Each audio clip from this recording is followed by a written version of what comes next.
Hello, everyone. In the beginning of Perika Kol Nochalin in Bava Batra, page 110, the Gemara, apropos discussing the relationship between kids and their children, kids and their parents, and the sons that look like the brothers of the mother, and what do kids inherit from their parents? The Gemara mentions one of the most curious, enigmatic verses that we have in Nevi'im Rishonim, in Sefer Shoftim, with an amazing comment about that story. Let me share and let's read it. So, in order to understand the Gemara, first let me tell a little bit about chapter 18 in Sefer Shoftim. Chapter 18 of Sefer Shoftim is telling us about the fact that Shevet Dan was not able to inherit their property, their original Nachala in the area of what's today in Israel is Gush Dan. So they immigrated up north and they stayed there. After a while, they wanted to have their own temple, and they start and Micha, one of the people in Shevet Dan, built an idol, a pesel. And then they was thinking to themselves that they should have a kohen to help them worship the avodah zarah. And the entire perek, you see here that I'm going to read you verse 30, Lamed. But the entire perek is talking about this Levite who came up to the tribe of Dan, telling them that he and his kids can be the priests. Only at the end of this chapter does the Navi tell us that this Levite, who became a priest, a Kohen, not appropriately, because only the children of Aharon can be Kohanim, that Levite, his name is Yehonatan ben Gershom ben, and please look at the word Menashe here, that the noon is little and it's hiding between the mem and the shin. And the understanding of most of our commentators is that it was too embarrassing to say that this Yehonatan ben Gershom, as we know the name of one of the sons of Moshe, became Oved Avodah Zarah, idol worshiper. And not only that, he became a priest, even though he's not from priest family, he's just a simple Levite. So in order for not embarrassing Moshe, they added a little nun between the mem and the shin that sounds like Menashe. And it only appears at the end of this chapter. So knowing all of that, our Gemara is telling us a beautiful discussion here. And they turn aside there and said to him, these are the people of Dan talking to Yonatan ben Gershom ben Moshe, who brought you here? And they're turning to him and it's like, where are you from? Who brought you here? What are you doing in this place? And what do you have here? In other words, they're so surprised that these Levite come all the way up in their idol worshiping territory and wanting to become a priest.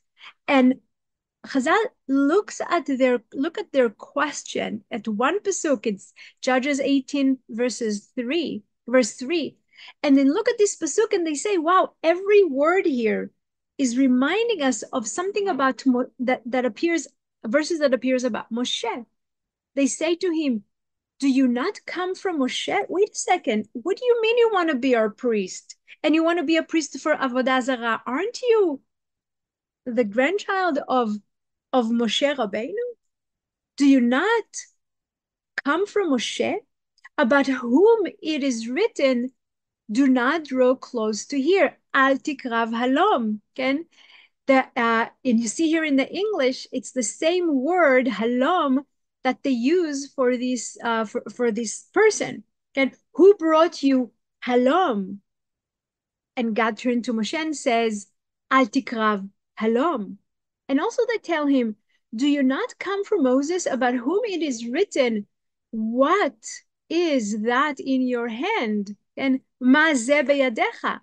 And that's exactly how they talk to him in Shoftim. They say, what, ma are you doing? Ma beyadecha, ma taoseh. And do you not come from Moshe, about whom it is written, but as for you, stand here with me, stand here, amod po. And they also ask that Levite person, what do you have here? What do you have po? So what the Gemara is doing so beautifully, they take the question of the children of Dan, talking to that Levite who is a descendant of Moshe Rabbeinu, using the same words that God is using to Moshe, trying maybe to embarrass that Levite, so he will not continue with his plan to become a priest. They are embarrassed for him, and they are surprised. No, Mele, they are just such a Dan, and Micha did the pesel, but the grandchild of Moshe Rabbeinu is coming to worship, to be a priest of Avodah Zarah. Okay? So it's a shock for them. And after they ask him, shall you, a descendant of Moshe, become a priest for idol worship? The Gemara puts more words in their mouth. Like these are the hidden hints, but the Gemara adds and say, the apparent question, you, the descendant of Moshe, become a priest of idol worship? How can that be? So Yonatan said to them, this is the tradition that I received from the house of my father's father. This is what Saba taught me. This is my grandfather taught me.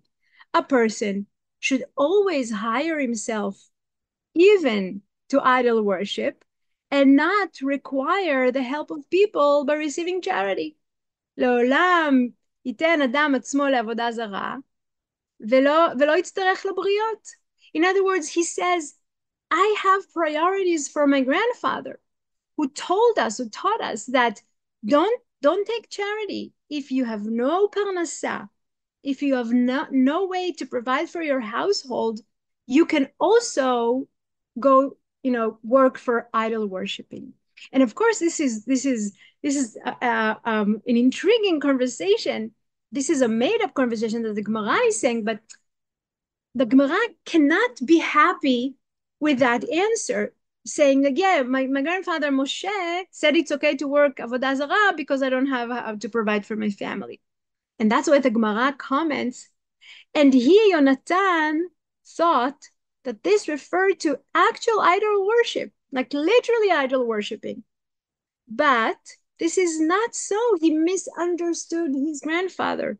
Rather, here the term idol worship literally means strange service, in referring to every labor. Avodah labor, zarat, different, change. What does it mean? Strange. Strange for you. In other words, this is explanation. One should be willing to perform labor that is difficult and humiliating in his eyes, rather than become a recipient of charity. So let's read the end, and I'll conclude. And as Rav said to Rav Kahana, Amoraim in Bavel, Rav said to Rav Kahana, his student, skin a carcass in the market and take payment, but do not say, I am a great man and this matter is beneath me. In other words, Rav is quoting in the name of his teacher. Rav Kahana is quoting in the name of his teacher that said, do even the ugliest, most humiliating work of skinning the skin from an animal in the middle of the market, and never say, I'm too important. I'm too important to do something. This is beneath me. So what we have here is like starting with the idea of avodah zarah, literally avodah zarah. We move into, but I have to do it because I have no way to provide for myself. To what the Gemara is doing, what the Gemara is saying is like, it's obviously not literally avodah zarah. It means avodah which is not, which is beneath you. And the message is, if you have no way to provide to your family, if you have no way of parnasa, if you need money, every job will respect you, because providing for your family is more important than your honor, if we read the end. And what we see happening in the parshanut of Rishonim is fascinating. For example, Hameiri, Rabbi Menachem Hameiri, who lived in France at the 14th century. And Hameiri is saying, however, it is proper for a person to not reduce himself by taking charity. And even if he's extremely poor, it is proper for him to hide his poverty and reduce his substance until he does not reduce himself to a job that is not worthy of him. Okay, in other words, Meiri is saying, I'm putting a limit to what Chachamim said in our Gemara. Obviously, you should respect yourself. You should not do something that is beneath you. And it's even better, again, that you'll be a little bit poor, but not go out to work something which is not appropriate for you. However, says Hameiri, if he becomes very, very poor and people know it, people already know that this person is very poor and it's a known thing, then he should find himself a job that is not appropriate for him. But we see that for the Meiri, the point is that, as long as you can hide it from people, you should just just use a little bit for your survival. But if everyone knows it, then there's no reason to hide it. And then if everyone knows about it, it means that it's really serious. And then you can find yourself a job that is not appropriate for you. The Rashbam, Rabbi Shmuel ben Meir, the grandchild of Rashi, is saying that when Yonatan, as we saw in the Gemara, that Yonatan, the grandchild, said, Saba taught us that we can even work in idol worshiping in order to bring parnasa and not to rely on people.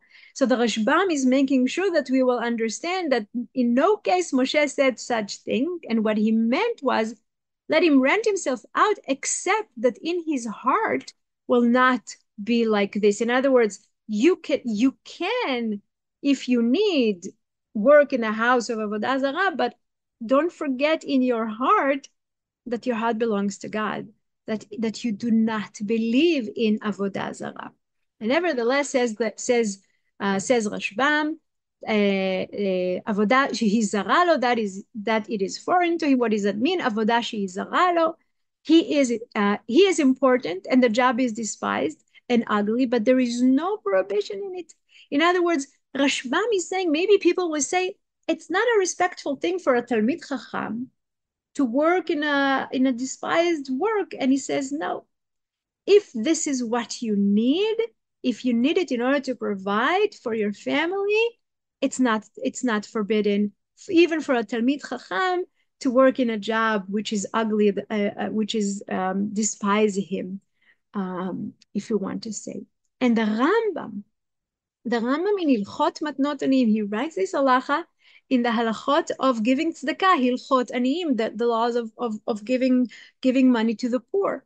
And the Rambam says a person should always construct himself and bear hardship rather than appeal to people at large and make himself a burden on the community. It's a different point of view. It's a different view than what we saw in the Meiri before.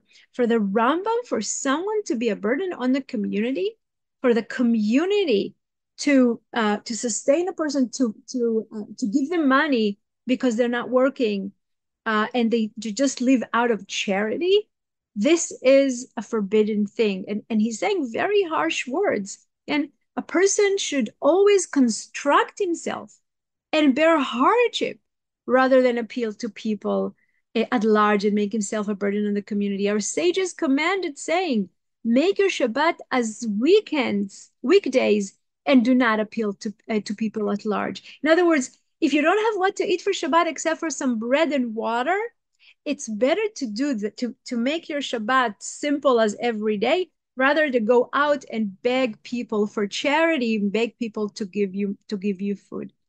Even a distinguished sage who becomes poor should involve himself in a profession. Okay, don't say, "Oh, I am a Talmid Chacham. I'm an important person. I'm sitting in yeshiva and learning all day.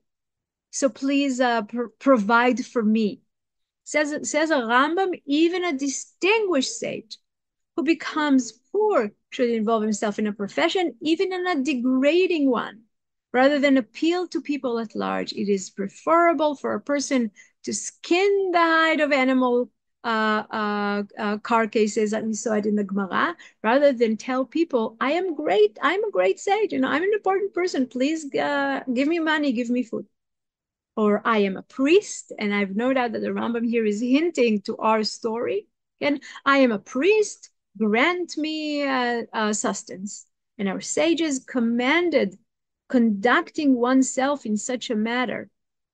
They commanded conducting oneself in such a manner. And there were great sages who were. And then the Rambam says, look, we need to learn from Chachamim. There were sages who were wood choppers, porters of beam, water carrier for gardens, and iron smelters, and makers of charcoal, but they did not ask anything from the community, nor did they accept gifts that were given to them. And this is the ideal behavior that the Rambam is expecting from us. And Shulchan Aruch, Rabbi Yosef Karo, is following the instructions of the Rambam, and he's saying he's saying the same thing. Let me just read the end. And even though he becomes scholarly and respectable, let him engage in some occupation. Like the words of the Shulchan Aruch are a little bit softer than the Rambam, but he said, even though he's scholarly and respectable, let him engage in some occupation. Don't lean and be dependent completely in other people, even an unpleasant occupation, so as not to need the help of people. And we will conclude with Mesilat Yesharim, Rabbi Moshe Chaim Luzzatto, at the 18th century, that is teaching us the larger lesson. And he says, however, our sages of blessed memory, who always instructed us and guided us on the path of truth, said, love work and hate Rabbanut. Okay, this is how he concludes it. Love work. It's not a bad thing to work for yourself, to work for Parnassah. This is how God created the world. You should hate the Rabbanut, you should hate the job that you give money without working, or you think that you're being an important person entitled you to accept gifts from other people. And further, and more so, says Baal Mesilat Yesharim, flay carcasses in the marketplace and earn wages, and do not say, I am an important man, I am a Kohen, and it is beneath my dignity. And further, one should always hire himself out to work which is strange to him, rather than be dependent on others. And what Mesilat Yesharim is doing, what the Ramchal is doing here, is beautifully taking the sentence that Yehonatan, the grandson of Moshe, said, and the sentence that Chachamim said, and he combines them. Okay, one should always hire himself out to work which is strange to him, avodah shehi zara lo, rather than be dependent on others. And he concludes that with taking our sugya and making it one, both, yes, don't think it's beneath you to work in a work which is strange, or rather not in your kavod, not in your dignity, rather than depend on others. In other words, work for yourself, provide for your family, and don't depend on other people when you can use all the talents that God gave you.